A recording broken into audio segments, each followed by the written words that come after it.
Hi guys, this is Umanath Singh. Before all of you, and you are most welcome in your one YouTube channel Career Point. दोस्तों आज मैं आपको चार फूकी हुई preposition बताने जा रहा हूँ। इनको फूकी हुई क्यों कहते हैं? क्योंकि इनका प्रयोग जब हम करते हैं तो दिमाग खून खौल जाता है एकदम। कहाँ किसका प्रयोग करें, एकदम काम नहीं करता दिमाग, इसलिए इनको हम क्या कहते हैं, फूकी हुई प्रीपोजिशन करते हैं। तो आज मैं आपको क्या बताऊँगा, टू और नियर, बिटवीन और एमन का प्रयोग बताऊंगा, पूरा कॉन्सेप्ट क्लियर करूंगा और वीडियो पूरा एंड तक देखिए स्किप किए बगैर। तो आइए हम वीडियो को शुरू करते हैं। तो हमारी जो पहली प्रीपोजिशन है बच्चों, वो है आपकी टू और नियर का प्रयोग। तो टू और नियर दोनों जो शब्द हैं आपके सामने दिख रहे हैं, इनका मतलब क्या होता है, के पास। क्या होता है, टू और नियर, इन दोनों का मतलब होता है के पास। ठीक है बच्चों, तो दोनों का मतलब के पास होता है। तो लेकिन हम कहाँ पर टू लगाएंगे, कहाँ पर नियर लगाएंगे, ये कंफ्यूज होता है। तो लिख लीजिए बच्चों कि अगर कहीं आपकी मंजिल हो, मंजिल तक आपको जाना है, मंजिल तक कुछ करना है, आपका मकसद हो, लक्ष्य हो, तो वहाँ पर हम के पास की अंग्रेजी क्या लगाएंगे, टू लगाएंगे। और अगर आपका लक्ष्य नहीं है दोस्तों, वो मंजिल नहीं है, आप जा रहे हो, तो वहाँ पर हम के पास की अंग्रेजी क्या लिखेंगे, नियर लिखेंगे। जब आप किसी चीज़ के इर्द गिर्द इधर उधर पहुँच रहे हो, जा रहे हो, घूम रहे हो, तो वहाँ पर हम के पास की अंग्रेजी क्या लिखेंगे, नियर लिखेंगे। तो आइए कुछ एग्जाम्पल हम लेकर के दिखाते हैं आपको कैसे इसको करना है। तो जैसे एग्जाम्पल मैं आपको टू और नियर का दिखाता हूँ। सामने दिख रहा है कि मैं डॉक्टर के पास जाऊंगा। तो मतलब आप बीमार हैं, आपका लक्ष्य ही डॉक्टर है और आपको इलाज कराना है, तो डॉक्टर के यहाँ ही जाना है। तो हम क्या लगाएंगे, टू का प्रयोग करेंगे, क्योंकि डॉक्टर ही आपका लक्ष्य है। तो आई शैल गो टू डॉक्टर, क्योंकि डॉक्टर ही लक्ष्य है। अब चलिए मैं जैसे दूसरा एग्जाम्पल लिखता हूँ कि मैं लाल किला जाऊंगा।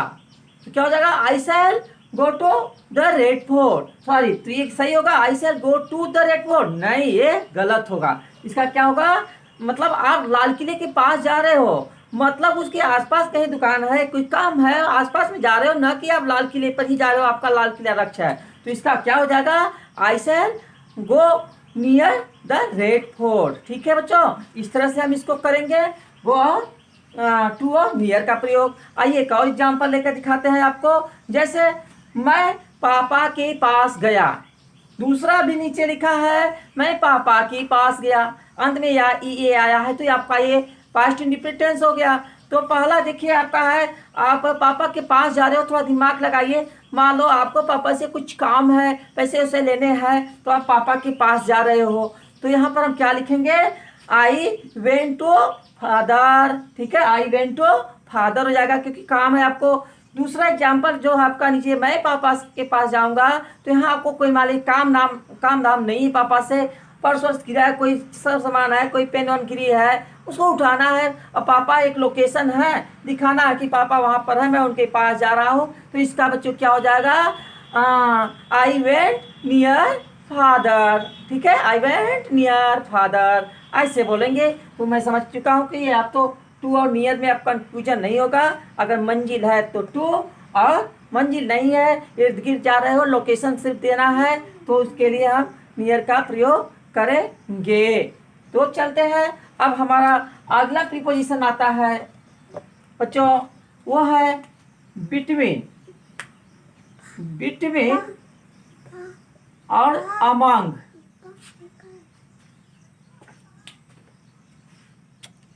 ओह,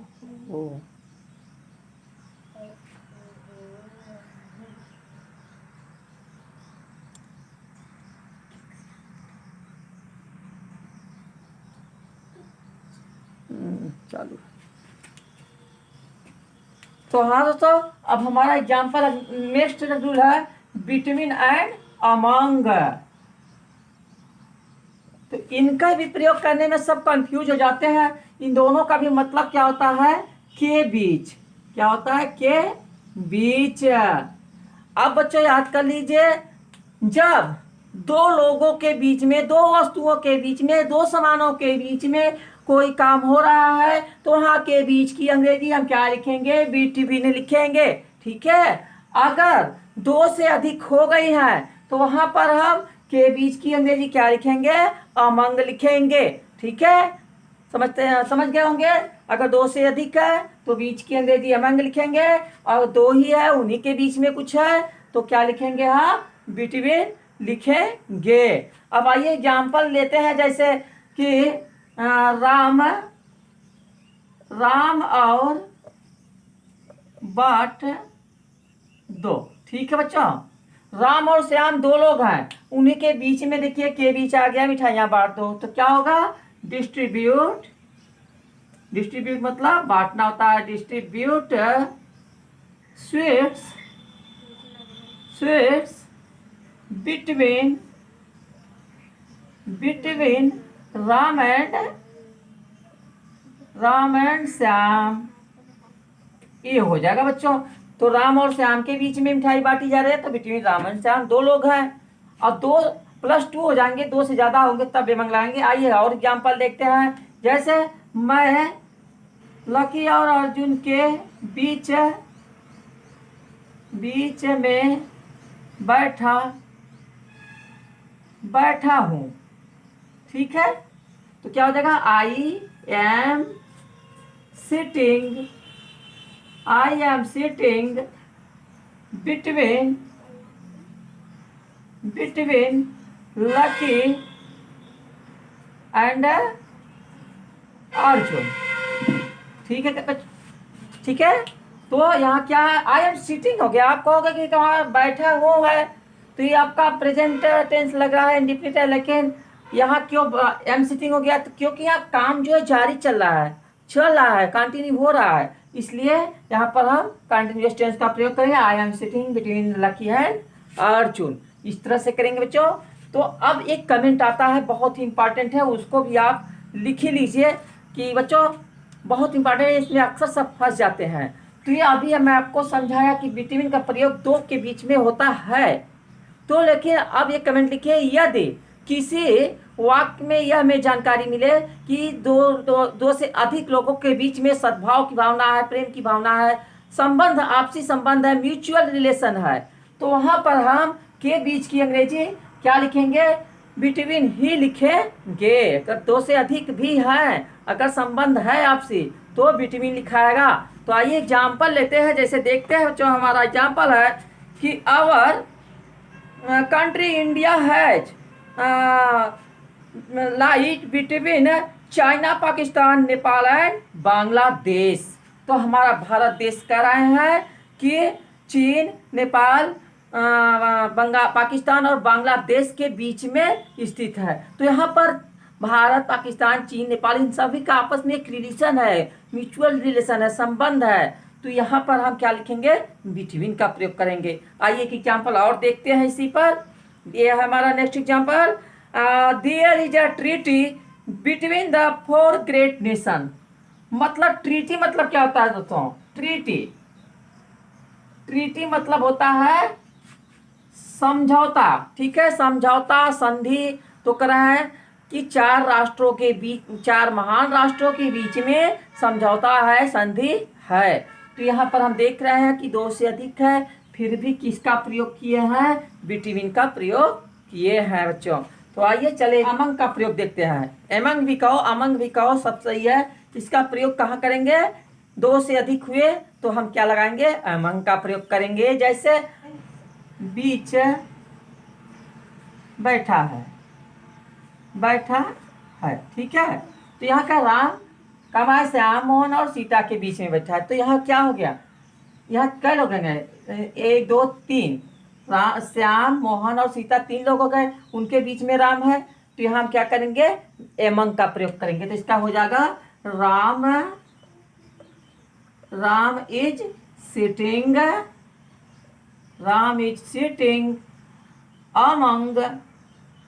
अमंग क्या? Shyam Mohan and Sita. Okay guys, ये हो गया सीता। इस तरह से हम इसका अनुवाद करेंगे। अगर 2 से अधिक है तो अमंग का प्रयोग करेंगे। अब एक कमेंट और लिख लीजिए बच्चों कि जहां पर निश्चित संख्या की जानकारी न हो, नाम न लिया हो, गिनती न दी हो, निश्चित संख्या की जानकारी न हो, तो वहां पर भी हम के बीच की अंग्रेजी एमंग लिखेंगे। जैसे बच्चों के बीच मिठाइयाँ बांट दो। ठीक है बच्चों, बच्चों के बीच मिठाइयाँ बांट दो। तो यहाँ बच्चों की संख्या तो फिक्स है नहीं, 2 है कि 4 है, 10 है, 20 है, क्या है तो जानकारी है नहीं हमको। तो यहाँ पर भी हम के बीच की अंग्रेजी क्या लिखेंगे, अमंग लिखेंगे। तो क्या हो जाएगा, डिस्ट्रीब्यूट मतलब होता है बांटना। डिस्ट्रीब्यूट स्वीट अमंग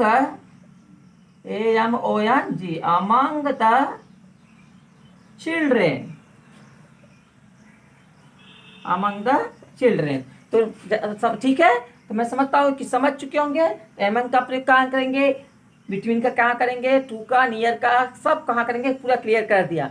तो आज की ये वीडियो आपको बच्चों कैसी लगी गाइज, उसको कमेंट जरूर कीजिएगा। चैनल में अभी नए हो, सब्सक्राइब नहीं किए हो, तो प्लीज़ आपसे रिक्वेस्ट है ऐसी रोजाना वीडियो पाने के लिए अभी कैरियर पॉइंट को सब्सक्राइब कर लीजिए। बगल में बेल आइकन आएगा, उसको प्रेस कर दीजिए, ताकि रोजाना की नोटिफिकेशन आपको टाइम पर मिल सके और हमारी वीडियो आप देख सकें। और अपने दोस्तों में फटाफट इस जानकारी को शेयर कीजिए, पूरे भारतवर्ष में छा जानी चाहिए वीडियो, इतना शेयर कीजिए। और एक अच्छी लगी एक लाइक आप जाते जाते मार दीजिए। Keep on watching my video, thanks for watching my video. जय हिंद, जय Bharat and have a nice day, bye bye.